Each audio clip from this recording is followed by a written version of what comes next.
I'm Phil from Woodsmith, and today we're talking about choosing your glue for woodworking. Now, I think it's safe to say that a lot of woodworkers have a number one glue that they use for most projects. Yeah, I think that's true. But that's not to say that that glue is going to fit every single project every time. So here we have Titebond Original, Titebond 2, and Titebond 3, and each one has a little bit of different application. Yeah, so I'm a Titebond 3 advocate, and there's several reasons for that. First, my shop is in an unheated garage at home, and when it's Christmas present time, I really want to be able to get those glue ups done, and the chalk point on Titebond 3 is 47 degrees. So I can work when the shop is still a little chilly out there and still have the confidence and know that the projects are going to turn out great. The other thing you'll see here is that the color of the glue is kind of a light brown, matches a lot of the materials that I'm working with. That's right. You know, and I'm a Titebond 2 type of guy.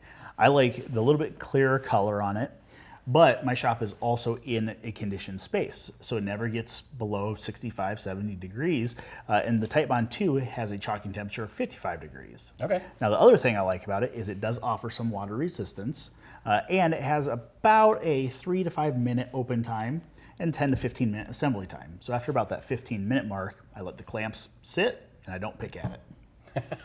Now, the classic is the Titebond Original, and there's a lot of reasons to rely on that one. That's the one that my dad goes to all the time, and that's where I learned my woodworking. And the nice thing there is that you have that 3 to 5 minute open time, about 10 to 15 minute assembly time. So you got to move things along, but you still have plenty of time once you have a project in the clamps to move parts around, get them aligned before you are going to run into trouble. Exactly. You know, looking at our colors down here, we can see that that's the lightest of the bunch. Yeah. But it is also the one that doesn't offer any water resistance. So this one has no water resistance. Titebond 2 has some, and Titebond 3 has a little bit more.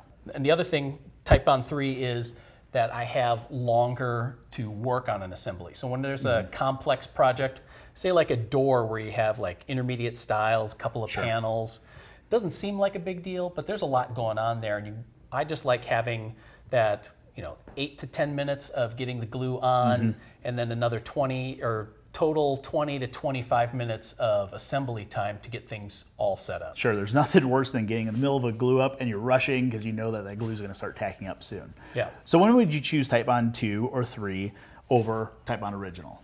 Well, say Titebond 2 I think is a great one when you're doing anything that's going to see water.